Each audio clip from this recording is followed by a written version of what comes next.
persevere, fail forward, fail better. And you'll think before it, I'm just saying. So so you got perseverance, you got the grit, you want to do it, but you want to know some ways that you could become a better you. Well, I saw this, I found this, and there's a free ebook here or audiobook or whatever if you want to read it or hear it or do what you want to do on your own. This is the website, and here it is, download free ebook. Boom. 101 ways to be a better person. So we're going to start here. So we cannot become what we need to be, remaining what we are, Max Dupree, and that's it. If we continue doing the same that we always do, we can never become a better person than we are today. We have to break out of our comfort zone and start doing some new stuff, right? So how does one do that? We're not even going to commit. We're just going to go to these ways. Commit yourself to growth. Be growth orientated. The more you grow, the more you become better. The more you fail forward, the more you learn from your failures, the more you correct those mistakes, the more you become a better you. I mean, that's the most easiest, direct way you can do it. There's no other way to put that. Which is what this goes back to what we were talking about just a few seconds ago. You work on how you do that. You work on your negative traits. Like, okay, so your wife became a cheating whore, right? And she can suck Chad's dick and was grinding on Tyrone's cock, right? Well, what did you contribute into that? Because you did contribute to that. I mean, it's not your fault. She ultimately chose to do that, and she's responsible for her own actions. But what led her to want to take those actions?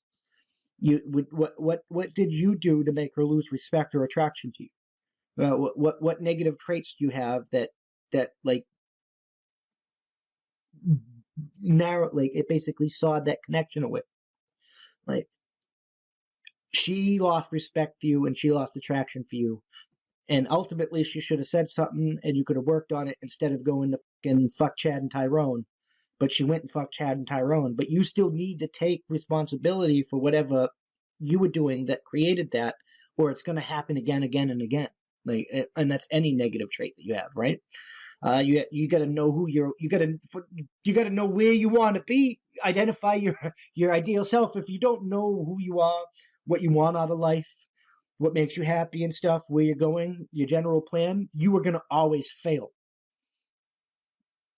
You know, when you're going from point A to point B, you know the route. You know exactly where you're going. You know you're turning at the red house. You're going to go 5-6 blocks, turn at the oak tree. You see what I'm saying? You know where you're going. If you don't know where you're going, you're not ever going to get there. Find a role model. There's plenty of role models you can be. And then once you've had a bunch of role models and you started working on yourself and you've identified yourself and whatnot, share that forward. You become a better you by helping other people become a better them. Be better to people in general. Like, it's all the same. Be better to people in general. Be better to people in general. Be better to people in general. Be a better parent. Yeah, see, it's be a better employee. All right. So even if you're doing the shittiest jobs, always give it 110%. You'll get the job done quicker, you get more respect, and you'll have more opportunities for advancement. People will respect your work ethic, and you might get more you will get more opportunities in life. That's just how it works. And that's the leadership. Learn how to listen to people. You can't just be a one-man army. You got to learn how to you got to know when to tell people no and when to tell people yes. Because that's what the true mark of an alpha in the wild is. I know we say, oh, he's alpha, and the guy's usually a money badass or whatever, but he's a dick, an asshole. That guy's not alpha. An alpha guy knows when to put his needs above his pack and when to put the pack's needs above his own. And we need to be better at recognizing that. That starts with being a better member of your community. Like, if you live in a city and you're complaining about it, but you're not going to the meetings, you're not contributing, you're not doing something, do you really have the right to complain about it? That in turn will make you better to other humans, which is the same thing as the last 4 times. It'll help be better in the world. And you can't do anything unless being skillful, which means you have to hone your skills. You have to practice. And I love that. You have to level up. That's why I like the Roommates podcast. It's always level up being a man. These are just things you can help. Like, learn new things. If you don't have any skills, go get some. Be accepting of differences. This, you can have your standards, things that your moral things. Well, I'm not going to be. I think that's moral, but you have to generally be okay with people that don't think the same as you. You have to be adaptable and flex risks. You got to be able to be adventurous. You want to take risks. If you don't take risks, you're not going to be there. I mean, you can be altruistic, all the time. These are just things. Be assertive, be attentive, look people in the eye, be bold, be candid, always tell the truth. These are just really simple ways one can do to improve themselves every day. And this is not a marathon. This is not a race. It's a marathon. As long as you make it to the end, you win. Some of this stuff will help others. Some of the stuff won't help. Some people get some of this stuff unlocked. Others do not. Only you know you. That's the importance of learning to be you, becoming a better you. And every day failing towards a goal to become a better you. Every single day you should have a personal development goal. Whether it's read a book, listen to build something that I said I was going to build, do something for somebody I said I was going to do, tell the truth all today, no matter what happens. Not a single lie, not even a white lie. These are little things you can do to help improve yourself, becoming a better you. Little self-development things every day. You don't have to spend lots of time on them. The more time you spend on them, the quicker you accomplish them, the quicker you become a better you. But you also can't neglect other areas of your life either. So, like, you gotta be better at knowing when to put your community above yourself and when to put yourself above your community. And once you do that, you're on the path to being a better you. Just do that and watch how your world changes. People will react to you differently. Women will react to you differently. I've just been starting to do small things and paying attention more. And I've noticed women crossing the street, waiting for my car to come to put their asses up, or I'm noticing the little things. And I'm not even trying to get women anymore. I'm just trying to fix my own PTSD and my own happiness and my own depression and my own health and stuff. And doing that for myself is having effects in other areas of my life. I'm just saying. Moving right along to the final piece, the final segment of this podcast, today's thought of the day. And I think it's part of being a better you. Stop being a slave to society. Stop letting it use your emotions to manipulate you, and learn some emotional control, especially if you're a man. This is like one of the best man traits you can have. But women can benefit from this too. Women can benefit from all this. I mean, you can't benefit from, I don't know if you can benefit from increased testosterone levels, but you can maybe check your hormone levels and make sure they're in balance and all persevere and whatnot. But let's get up into this article. It's the end. So let's get into the importance of emotional control to everyday living, posted by Level Up Culture, because we're going to level up. We chose to do that. And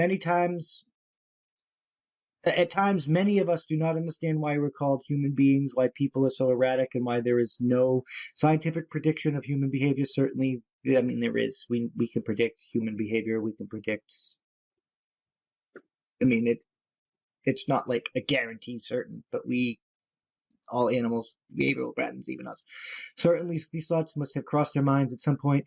The reason is very simple. Man is a highly intelligent and thoughtful being. An individual enters a room and meets a hostile reception, and this individual has a history of being mistreated. Such an individual will likely never enter that room again and will be advised other people against entering the room. But on the contrary, if a goat was given the same treatment in the room, the goat doesn't have an intelligent reasoning capability not to enter the room in the future, and likely won't be able to communicate with other animals not to.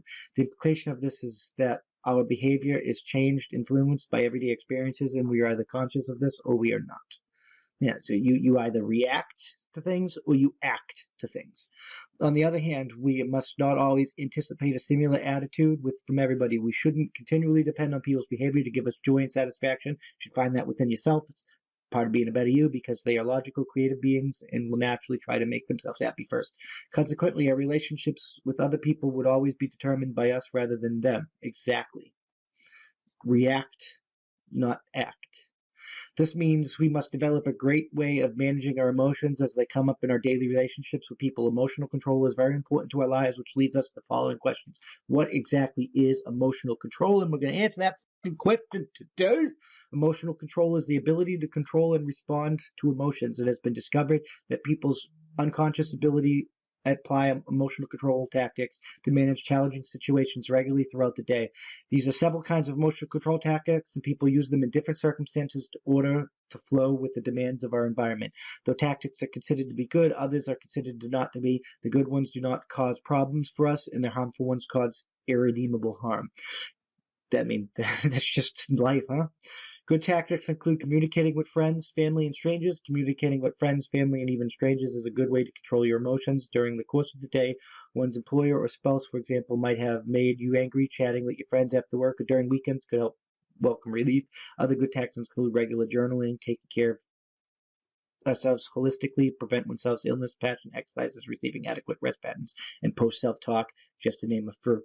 So, if you always get mad at stuff that irritates you or irks you, you are reacting to what people do, and people are controlling your actions. But if you can take a step back and be like, and make a reasonable plan of action, you are controlling your own life, and you're not a slave to society. So I can be a slave to society and react to your emotions, and react emotionally to other people, or you can control them, take a step back, act accordingly, and master your own life. That's how I look at it.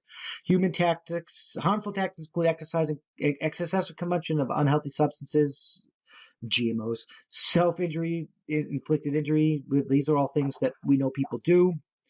Apparently challenge. View emotional control from multiple perspectives. One can determine their benefits. Like if you're reacting to yourself by hurting yourself, you probably should seek mental health, not just emotional control.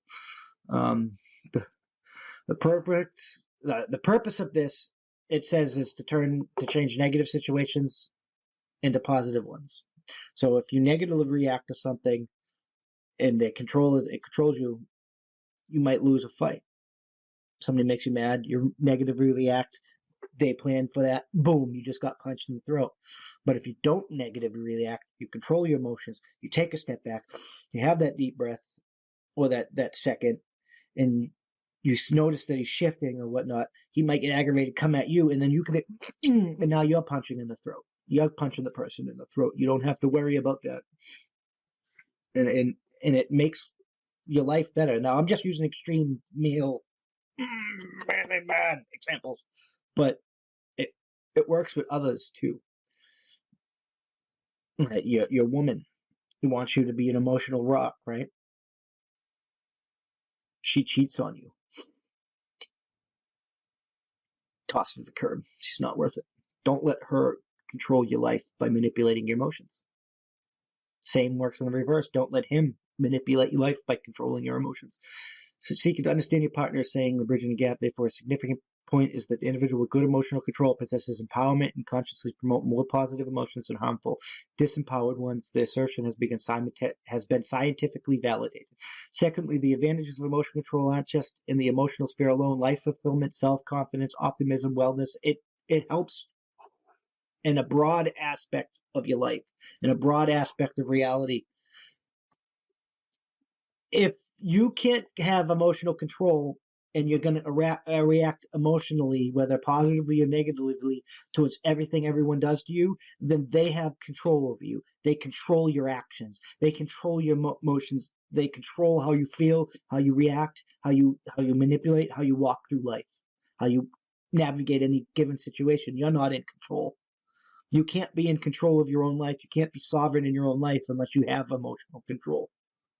That's the single most greatest gift any person can have, especially a man. As women, let's face it, society is a little bit more lenient towards your emotions than they are men. But that doesn't change how reality works. If you can master emotional control, you can master any situation you're in, and you will always be control over your actions, and you will not be controlled. Look at it works in nature, like jerky, reactive, emotional reactions from prey, and slow, deliberate